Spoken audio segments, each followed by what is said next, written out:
We're closing out a tragically violent week in Ukraine. It's been bad for months, but this week especially has been incredibly violent. At least 77 people dead, hundreds have been injured, both on the side of the opposition, but also the police and government forces as well. Now, it looks like there might be a silver lining on this cloud hanging over Eastern Europe, because a peace deal has been signed between the opposition leaders and President Viktor Yanukovich. We're still learning the details a little bit, and the proof of the pudding will really be in whether or not the opposition itself accepts it, which is a very different thing than the opposition leaders accepting it. But in advance, at least, we have a statement by the president. He says, "There are no steps that we should not take to restore peace in Ukraine. I announced that I am initiating early elections," talking about one of the biggest portion, the most important perhaps parts of this deal, which is that they will be holding early elections. That might not be enough to satisfy the opposition, however, because they really want him to step down immediately, right away. Yeah, well, I mean, after this week, he ought to. Can we put that quote up one more time? Then I have a quote that I added late that I want you guys to, because these guys, I mean, on TYT Sports this week, I just went off on Russia. Like, there were these pictures of the Russian fans who had watched a team be eliminated in the quarterfinals of the hockey by Finland, and it was like they were just. And I was like, those are pictures of people who just realized that they live in Russia now, and they're going to live in Russia for the rest of their lives, right? But they're not actually reacting to the hockey. And then you read quotes like that. So let's see the quote from Yanukovych again. And I realize it's not Russia, but it was the former Soviet Union, and there's a similar mentality, obviously, and and it's not even Putin. This is his, younger brother, right? And we need partners. This guy's like Obama's age. We need partners that are in good shape and a Ukrainian president legitimate and effective, so that people don't wipe their feet on the authorities like a doormat. Like, just look at the way these asses talk.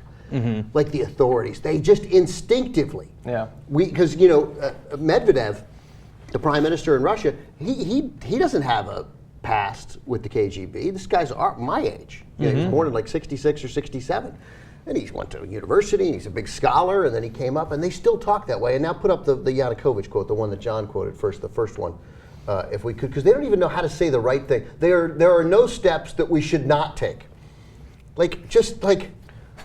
I'm going to do everything we can to have peace. But they're like, no steps that we should not take to maybe not have peace. It's like, it feels like they're trying to trick us. They're like, there's a triple negative. That means I'm not going to do it. Well, so to your earlier point, Ben, Yanukovych was a former Soviet regional transport official with, by the way, 2 convictions for assault.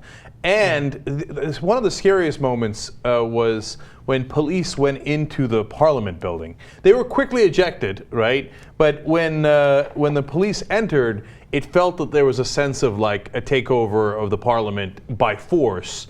And now, thank God, cooler heads prevailed there. But then there was a fistfight that broke out among the different members from the different parties. So there was violence everywhere. And by the way, here's one step you could have taken to get to peace. When you were talking about no step we will not take. How about you didn't put snipers in the streets? Yeah, right. That would have been a step. But see, here's where it gets incredibly complicated there. We actually had a Fulbright scholar on the 0 Hour today who's over there now, who is pointing out that there's this element, just like there was Black Bloc in Occupy, there's an element among these demonstrators that is fascistic and racist. Yeah. And they're talking about, when you hear them say we want to create a new social order, it says, oh, cool, maybe they want to eliminate inequality or whatever. No, they mean exterminate anybody who's not Ukrainian. Yeah. So you have now with the coalition government, his point was if that coalition government comes together, let's hope they succeed. Yeah. And not with triple negatives necessarily, but that they succeed in peaceful democratic order. Yeah. So you brought up one of the possible major hurdles to this deal actually working. It's one thing to have a couple of guys who are the opposition leaders in the Ukraine, but what percentage of the protesters do they actually represent? Like, maybe they represent the people, the Euromaidan people who want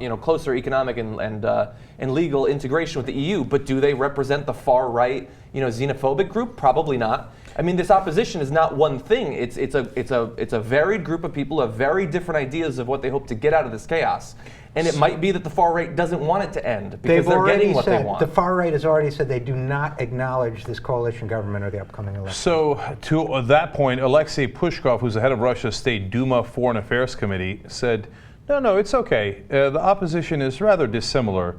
And now they will start to squabble among themselves, right? Mm-hmm. And so that was a little ominous. You should say that with a Russian accent. I should, sorry. And now the opposition will start to squabble among themselves. Actually, he said They'll say it with a Russian accent. Actually, he said they will not cease to continue squabbling. So now there's more parts of the deal that are very important, right? So what they're going to do is they're going to revert to the old constitution that had less powers for the president. That was something that Yanukovych had passed, more powers to the president, that is now being taken away. His interior minister was fired. He was blamed for some of the violence in the streets and the reaction to the protesters this week. And the criminal code was amended so that the arch rival of Yanukovych could be released, and he is going to be released. So those are all pretty good. In the end, it appears that the protesters have won. This agreement seems to favor them significantly. To calling the early elections was the main thing that Klitschko had asked for, is the main thing that I thought was the key to settling these protests. They got that, plus they got all these other things.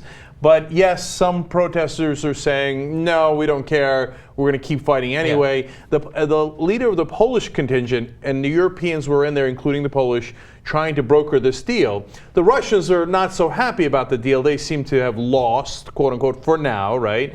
But the head of the Polish contingent went and talked to the opposition leaders and said, you should all take this deal, don't be crazy, because if not, you will have martial law and you will all be dead. Yeah. I was like, okay, that's a pretty strong statement. Which is a threat with some credibility after they let loose snipers on the protesters. They're just, and of course, you make a great point. Your guest on the 0 Hour makes a great point that we don't know who's in this opposition, although we know that some of the people in there are hideous and to be feared. But countries that don't find themselves in the position of shooting on their own citizens don't have trouble identifying their opposition. Like where there's a far right-wing group that wants to expel all people who aren't American-born from the country. Like you're talking about Arizona like legislators. I'm saying that as wrong as we are, like somehow the Olympics and Russia just pissed me off this entire Olympics, as I'm sure it did for many people. But you're still stinging from that hockey loss. And I was rooting for Canada. I had Canada the under win. But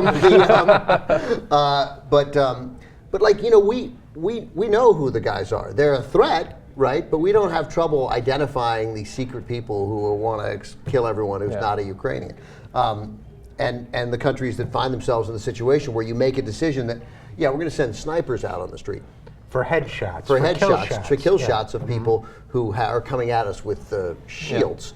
And then I just saw one thing today, I guess it was NBC News last night, where Biden said, we officially condemned it, and we couldn't believe they were killing their own citizens on the streets, which again, the hypocritical irony is Rich says, like, look, if you're going to kill people, you have to kill other people's citizens, and you do it with drones. You don't do it in the streets, you do it from the air. That's the classic way.